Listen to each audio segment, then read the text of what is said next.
O mundo do trabalho atual é marcado por transformações aceleradas que se operam em escala planetária. O Brasil é parte integrante desse cenário, denominado de reestruturação produtiva. Essa reestruturação produtiva tem produzido mudanças significativas, especialmente nos modos de funcionamento das organizações públicas e privadas, com destaque para a flexibilização e precarização das relações de trabalho. Também nas formas de gestão organizacional e do trabalho, com destaque para o uso intensivo das novas tecnologias da informação e da comunicação como instrumento central no controle da performance e do desempenho dos trabalhadores. Além disso, espera-se que os perfis de competência profissional dos trabalhadores sejam de novo modo. Então, as corporações trabalham com a expectativa de mudar o perfil dos próprios trabalhadores. Ocorre que essa reestruturação produtiva, ela não é indolor para os trabalhadores. Há inúmeros indicadores mostrando um agravamento das condições de saúde e segurança, com destaque para o crescimento dos casos de transtornos mentais, sobretudo de depressão e ansiedade. Nesta 7ª edição do Congresso Brasileiro de Psicologia Organizacional e do Trabalho, nós temos a satisfação de receber Noêmia Garcia Porto, que fará uma conferência intitulada Novas Formas de Produção Capitalista e os Riscos do Descolamento da Subjetividade dos Trabalhadores.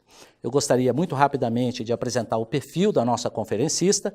Ela é juíza do trabalho, professora universitária, juíza do trabalho do TRT da 10ª Região. Ela tem um doutorado em Direito, Estado e Constituição pela Universidade de Brasília, e o título da sua tese de doutorado é Geografia do Trabalho e da Cidade, estudo etnográfico das dimensões da cidadania a partir das narrativas sobre a Vila Denox, Departamento Nacional de Obras de Controle da Seca. Exatamente.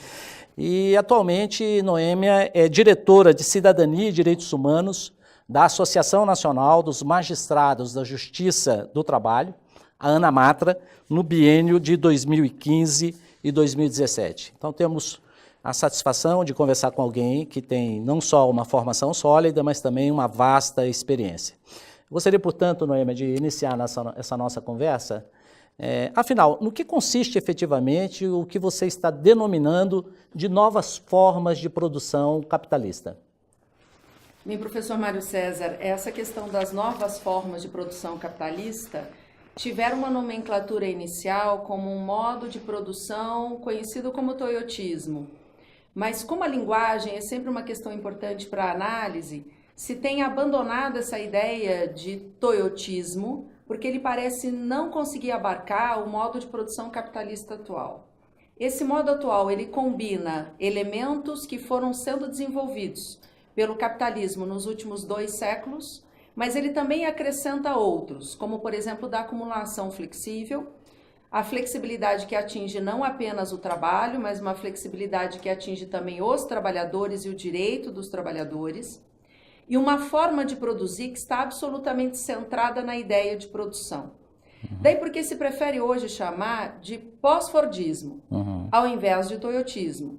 Exatamente para, com essa nomenclatura, tentar deixar claro que o modo de produção capitalista atual é uma combinação, por vezes muito perversa, de elementos de produção antigos. Há um pouco de Fordismo nisso, há elementos de Taylorismo, então tempo e corpo são controlados, mas tem um forte elemento do toyotismo, que também é a ideia de uma adesão exponencial ao empreendimento, a adesão exponencial à corporação, ao mundo do trabalho.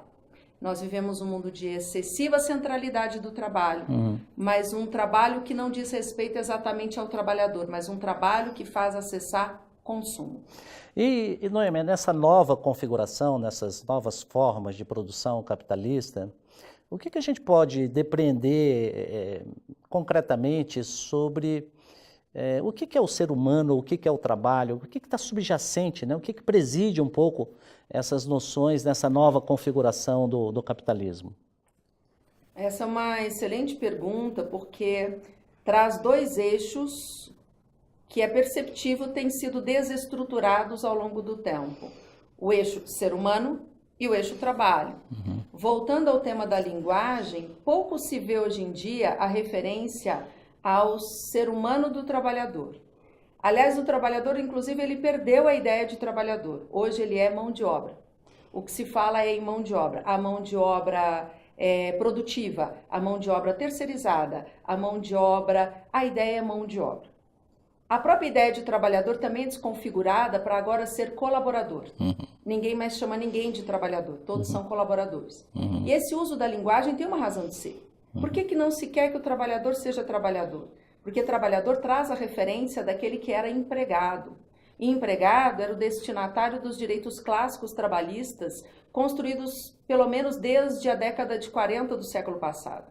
Quando ele retira a dimensão de trabalhador, digo que ele é colaborador ou que ele é mão de obra, eu quero com isso também lhe retirar aquele patamar mínimo de proteção jurídica. E o trabalho deixa de ser trabalho em si, ele passa a ser instrumento de acesso às possibilidades de consumo. Hoje é o consumo que forja personalidades e não mais a ideia de trabalho. Hoje o trabalhador é menos cidadão sendo trabalhador e se vê muito mais como cidadão na condição de consumidor. Nesse sentido, a questão da produtividade assume um lugar de destaque, né? Ou seja, essa racionalidade focada, dirigida para a produtividade, né? Como é que você vê essa questão, assim, como é que isso se manifesta no cotidiano das corporações públicas e privadas? Acredito, professor, que a gente já possa falar numa ideia até de obsessiva referência à questão da produtividade. Alguns exemplos me vêm à mente porque eles são bastante repetidos no campo, por exemplo, do conflito judicial. Um deles é perceptível o ciclo de adoecimento do trabalhador que promove a sua desvinculação salarial, isto é, o trabalhador se afasta aqui ou acolá por doença. Isso já gera, por parte do tomador de serviços, um alerta. Quando esse afastamento se torna um afastamento mais longo, vale dizer os famosos 15 dias, rapidamente se dá um jeito de descartar esse trabalhador. Na iniciativa privada, isso é inclusive muito mais fácil de acontecer. Por quê? Porque o Brasil ainda não tem um sistema jurídico de proteção suficiente à dispensa arbitrária ou sem justa causa. Então, se demite o trabalhador nos primeiros sinais de adoecimento, ou nos primeiros sinais, não só de adoecimento, mas os sinais de que a energia vital dele para o trabalho está mais arrefecida. Um outro exemplo é como os trabalhadores também ficam convencidos de que eles só têm valor se eles conseguem atingir determinados patamares de produtividade. O próprio trabalhador se convence disso. Isso atinge a sua autoestima como trabalhador. E eu me lembro recentemente de um caso emblemático que ficou bastante conhecido na mídia, em que uma gestora de um determinado ambiente de trabalho, ela estabeleceu para as trabalhadoras uma escala gestacional. E para ela, sinceramente, parecia que aquilo era adequado, fazer uma escala de gravidez para as trabalhadoras. Sempre pensando ali na não dimensão humana, mas na dimensão da produção. E um outro exemplo que também me vem à mente é como se tem aumentado demais nas discussões judiciárias as explosões no ambiente de trabalho. Por quê? Porque hoje se trabalha com a ideia de células de trabalho. Nós não temos enormes organizações, são pequenos grupos de trabalhadores, 4, 5 nessas células, com um coordenador ou líder. E o grande papel do coordenador ou líder nessas células de trabalho é muito mais instar à produção, motivar a produção, conseguir resultados produtivos. E claro, aquilo que já é um pouco velho, mas permanece novo, que é a estratégia de organização do trabalho a partir da lógica de meta de produtividade numérica, que causa ansiedade no trabalho e no âmbito mesmo judicial, uma quantidade imensa de trabalhadores que procuram discutir a questão do sofrimento mental, do assédio moral, da depressão, da ansiedade, do alcoolismo, dentre outros aspectos. Isso é interessante que você aborda, o teu relato, Noêmia, porque coloca, portanto, a dimensão dos impactos dessas novas formas, né, sobre o bem-estar e a própria saúde, também os casos de acidente de trabalho, né? Mas a sua conferência fala também de descolamento da subjetividade desses trabalhadores. Eu gostaria de ouvir um pouco mais, assim, como que se manifesta a partir da sua experiência como juíza do trabalho, né, e também como estudiosa dessa questão, como é que você traduz essa questão do descolamento da subjetividade?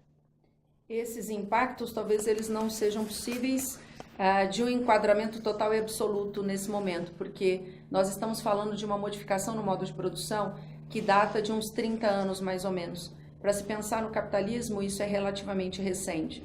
Mas alguns rastros, alguns fios, é possível a gente traçar com razoável segurança. Um primeiro impacto é justamente de um trabalhador que se torna absolutamente individual e individualizado. Isso significa que ele não se percebe mais membro de uma coletividade. Eu já não consigo mais falar em classe trabalhadora no sentido próprio da ideia de classe. A gente passa a ter uma desafiliação, uma desagregação do coletivo desses trabalhadores, com um forte impacto, por exemplo, no sindicalismo brasileiro. Além disso, é notável como o trabalhador, nessa ideia da adesão exponencial ao empreendimento, passa a adotar como valores seus, como valores pessoais, os valores da corporação.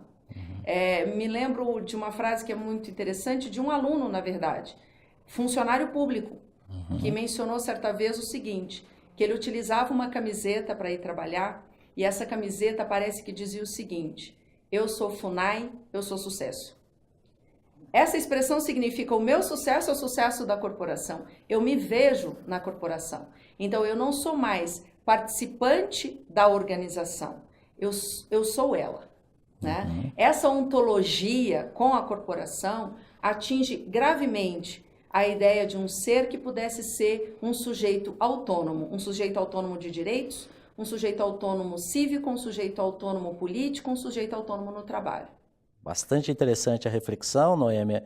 E assim, para começar um pouco, concluir essa nossa conversa, certamente esse cenário complexo e desafiador, com os impactos que você menciona, coloca também desafios para as áreas profissionais. Eu gostaria de ouvir um pouco as implicações disso para o campo do direito, qual é o protagonismo que o direito pode ter e deve ter nesse cenário, né? E depois gostaria de ouvir um pouco também no campo da psicologia organizacional e do trabalho, né? Vamos começar pela questão do direito. Professor Mário César, essa é uma pergunta para quem é do campo do direito extremamente difícil, porque a gente pode falar que nós estamos num processo de crise. A Justiça do Trabalho tem uma das melhores estruturas, eu diria, a Justiça do Trabalho brasileira tem uma das melhores estruturas da América Latina, mas ela não pode permanecer como uma justiça dos desempregados. Ela precisaria ser uma justiça do trabalho que passa a pensar os esquemas de proteção jurídica à totalidade dos trabalhadores, não apenas dos trabalhadores empregados ou dos trabalhadores desempregados. E nós precisamos urgentemente reformular a nossa ideia de proteção jurídica. A proteção jurídica trabalhista do campo do direito, ela está excessivamente centrada na ideia do trabalhador empregado. E o que nós menos temos hoje é o trabalhador empregado. O que nós mais temos são trabalhadores que necessitam viver do seu trabalho, mas permanecem desempregados. Como proteger juridicamente o desempregado? Além disso, me vem à mente como nós temos monetarizado as relações de trabalho. Então, o xingamento no ambiente de trabalho, a comida de má qualidade que é servida ao trabalhador, o assédio sexual, o assédio moral, a discriminação racial no ambiente de trabalho, tudo isso acaba se traduzindo numa resposta judiciária de indenização. Não que as indenizações elas não sejam importantes, elas são, mas parece que a única resposta judiciária que se pode dar a isso que é uma dimensão de sofrimento pessoal. Não parece uma resposta nem suficiente, nem completa. E é perceptível nos processos judiciais que os trabalhadores têm demandas plurais por reconhecimento e respeito. E a linguagem do direito, como em qualquer campo, ela é uma linguagem limitada. Nem sempre a linguagem do direito consegue absorver essas demandas plurais por reconhecimento e respeito. E pensando agora especificamente num campo que não é exatamente o meu, mas que traz um diálogo muito relevante, que é o campo dos psicólogos e das psicólogas. Há uma expectativa, que é uma expectativa real, de que talvez esses profissionais que se especializam em comportamentos, eles possam atuar no antes, eles possam atuar no durante, porque no campo do direito nós já atuamos, no mínimo quando o prejuízo já está ocasionado, o prejuízo já se consolidou. E talvez os psicólogos e as psicólogas possam ser um fator determinante da promoção de um diálogo mais profícuo no ambiente de trabalho, em que o trabalho também possa servir aos trabalhadores e não apenas à produção. E aqui não é um discurso de utopia. Na verdade, esse é um discurso de convicção. A convicção de que os profissionais que atuam no mundo do trabalho, os psicólogos, são desses profissionais. Tem, eu diria, quase que um compromisso, que é um compromisso de uma aplicação de instrumentais que possam fazer do ambiente de trabalho um ambiente efetivamente democrático. E a democracia significa não só manter aberta a possibilidade do dissenso, a possibilidade do trabalhador discordar, mas democracia também significa ouvir a sério todos os envolvidos no mundo do trabalho, e não apenas o ideário da produção e da produção numérica. Perfeito. Talvez aí a gente tenha exatamente uma perspectiva, no caso da psicologia, nessa área, do resgate do sentido ontológico do trabalho. Trabalho como produtor de felicidade, trabalho como produtor e construtor da identidade pessoal, profissional, trabalho que nos caracteriza enquanto espécie, né? E certamente essas mudanças necessárias, né, Noêmia, elas são uma obra coletiva de um conjunto de profissionais que atuam nesse campo. Eu gostaria enormemente de agradecer a você de participar dessa 7ª edição do Congresso, trazendo a sua contribuição em termos de conferência, né? E especialmente dessa conversa aqui muito agradável e muito instrutiva. Professor, eu é que agradeço, foi um prazer conversar sobre todos esses temas.